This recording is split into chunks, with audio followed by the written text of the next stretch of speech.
Salut à tous, Médéric HB pour vous servir. Donc, excusez-moi.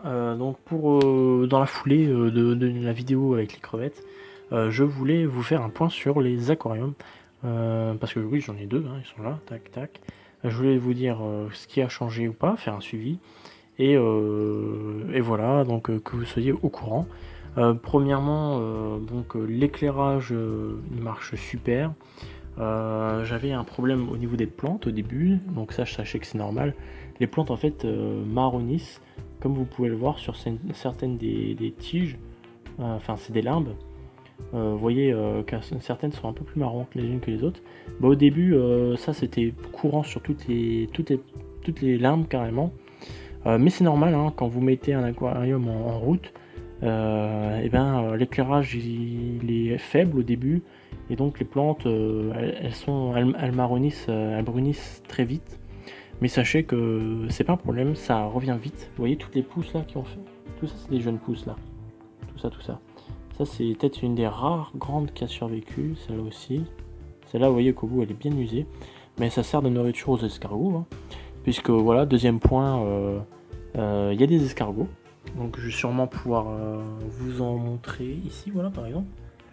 Celui-là il est assez petit. Il y en a un autre là-haut. Il y en a qui sont un peu plus grands. Je dirais qu'ils font 5 mm à peu près, jusqu'à 6 mm. Donc c'est des escargots que je ferai sûrement une vidéo dessus, donc je vais pas trop m'attarder dessus. Qu'est-ce que je peux vous rajouter? Moi j'ai choisi de faire des changements d'eau, même s'il n'y avait pas de poisson. Je ne sais pas si c'est très bien. Je pense que oui, il faut en faire quand même. Donc j'en fais une fois par semaine à 30%, avec soit kiff entre l'eau osmosée et l'eau de ma source d'eau au robinet. Sinon voilà, donc il y a un autre souci à relever, c'est le problème aussi pour les débutants, c'est les algues. Alors là je sais pas, ça va faire le focus.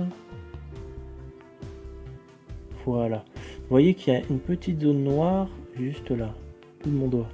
Cette zone noire là, en fait, c'est un tout début d'algues pinceau. Donc voilà, et ici vous voyez là ce qui bouge, ça c'est le début d'algues, le filament qu'on appelle. C'est des algues, celles-ci elles sont pas trop dangereuses, hein, y a pas de problème. Les algues pinceau par contre, enfin, c'est pas qu'elles sont dangereuses les pinceaux, c'est juste qu'elles prennent on a beaucoup de mal à les éliminer, et faut faire très attention. Et on voit un escargot qui est en train de bouffer. Donc pour ça j'ai trouvé une solution, j'ai acheté voilà ça. Donc c'est du CO2 alternatif que l'on appelait ça, mais en fait non, c'est pas vraiment du CO2, c'est un liquide riche en carbone, mais c'est pas du CO2. C'est une alternative. Donc dans la foulée j'ai fait l'erreur d'acheter cet indicateur là à 15€, mais qui ne me sert pas, puisqu'en fait c'est pas du CO2 que je mets, c'est un alternatif qui est riche en carbone certes, mais ce n'est pas du CO2.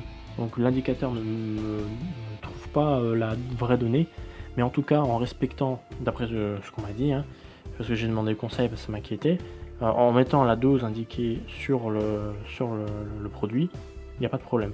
Donc en mettant du CO2 vous allez lutter contre les algues, puisque en fait ça va agir sur les plantes.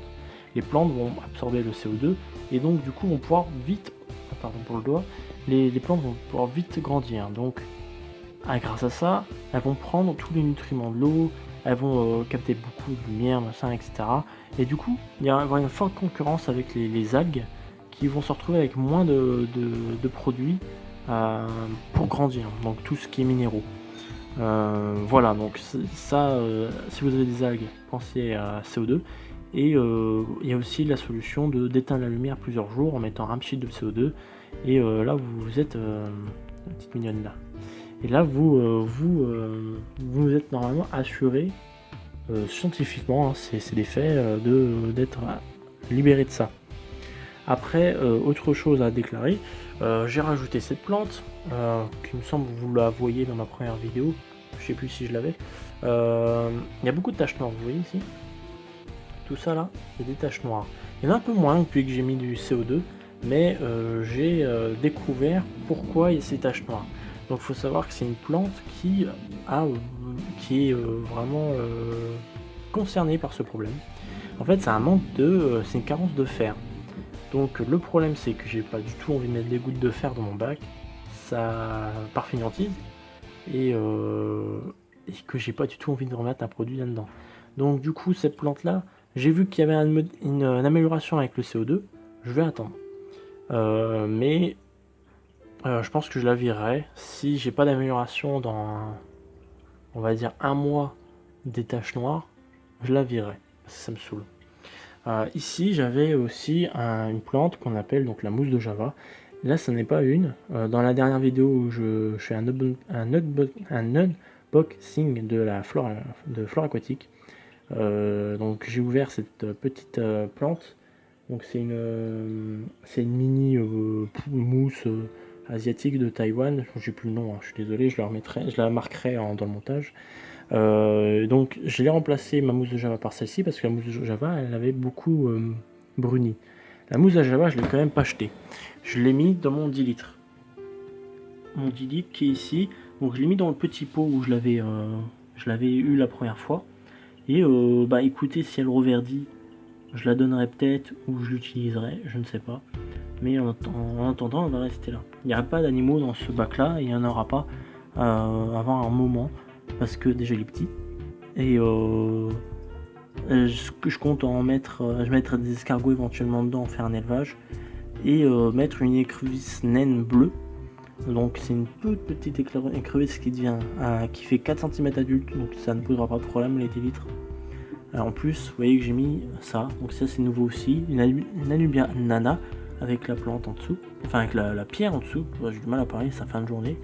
Et voilà, donc ça c'est nouveau, donc je pense que pour une écrevisse seule, ça sera un espace tout à fait adapté pour elle, il n'y aura pas de problème. C'est un 10 litres certes, c'est petit, mais pour une seule écrevisse naine bleue, franchement je pense qu'il n'y aura pas de problème. Voilà. Et écoutez, je pense que le suivi est fini.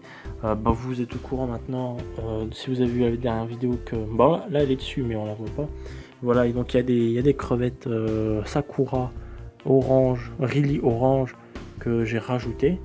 On en voit là, vous voyez. Donc elles sont toutes jolies, toutes mignonnes, je suis très content. Pour les trois là. On la voit pas là-dedans, elle est derrière l'autre. Voilà, donc j'ai mes crevettes. Et sachez que je vais recevoir mon poisson de fond, qui est le poisson que j'ai un peu teasé dans la dernière vidéo, la première vidéo.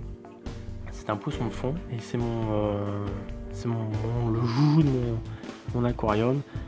C'est la pièce maîtresse et je le recevrai pour mon anniversaire qui est le 2 juillet, et je le recevrai le 28 dans cette semaine, vendredi, mes petits poissons de fond, et je suis très impatient. Voilà, écoutez, je vous fais un gros bisou, j'espère que ça vous plaît les suivis, je le referai peut-être. En attendant, je vous fais des bisous et puis à la prochaine pour une prochaine vidéo.